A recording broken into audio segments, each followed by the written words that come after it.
जय जगन्नाथ। मो देशर सुरक्षा, मो देशर आर्थिक अवस्था जनक द्वारा आज भी परिवर्तन होती सी होती मोर यशस्वी प्रधानमंत्री माननीय प्रधानमंत्री नरेंद्र मोदी जी। आज 4369 पूर्ण सर्वाधिक प्रधानमंत्री रूपे देश को शासित करिथिबा व्यक्तित्व से यशस्वी प्रधानमंत्री कहते 2014 मसीह हाजाई फाइव बोली डिक्लेयर होता भारत 5टी देश मध्य सारा पृथ्वी 5टी देश ता भीतर भारत थिला। आज आर्थिक अवस्था पंचम स्थान में पहुंची, सुरक्षा व्यवस्था तृतीय स्थान अच्छी सर्वश्रेष्ठ सुरक्षा भारत आज रही। से जो विश्वगुरु जो यशस्वी प्रधानमंत्री तांकर दीर्घायु निरामय जीवन यापन पर आम आज दीप प्रज्वलन आरती करूँ जटनी निर्वाचन मंडली बेलपड़ा ग्रामर नागेश्वर मंदिर रे एवं जी कि खोर्धा जिलार सभापति विश्वरंजन बड़जना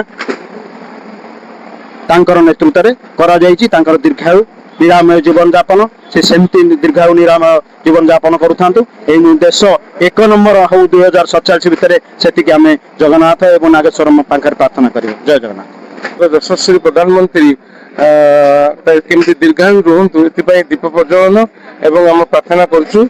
देखिए आज्ञा भारत स्वाधीनता हवा पर 4398 दिन जाए क्रमगत भाव से देशर प्रधानमंत्री भाव सेवा दे आसछंती।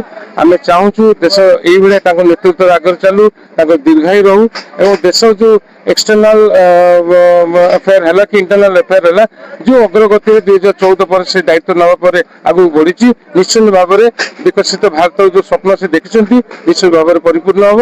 आम गर्वित आम भारतीय जनता पार्टी जन जन कर्मी दायित्व प्रतिष्ठा आम आज आगू बढ़ी आम जिला सभापति विश्वरंजन बड़जना नेतृत्व में एवं आम यशस्वी सांसद श्रीमती अपराजिता षडंगी महोदय नेतृत्व में।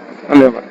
गौरवर जिनस यशस्वी प्रधानमंत्री नेतृत्व में आज सर्वकालीन रेकर्ड भंगा कराई 4369 दिन सबुठारु दीर्घ प्रधानमंत्री हिसाब से आज कार्यकाल एपर्यंत जारी रखिंट। केवल नेतृत्व में आज भारत वर्ष में आज भारत सारा समग्र विश्व में आज एक नंबर आड़िकी गति करुच्ची।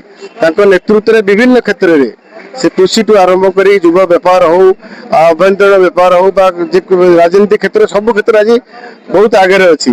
तेनाली आज आम समस्ते ठाकुर पाखे दीर्घायु कामना करुचु एवं भगवान पाखे प्रार्थना करूँ प्रभु दीर्घायु करने सहित राजनीति आहरी आगू जाऊ नेतृत्व में भारत वर्ष आज विश्व गुरु बनू। आज आम समस्ते समूह भाव प्रभु पाखे प्रदीप प्रज्वलन कर दीर्घायु कामना करूँ।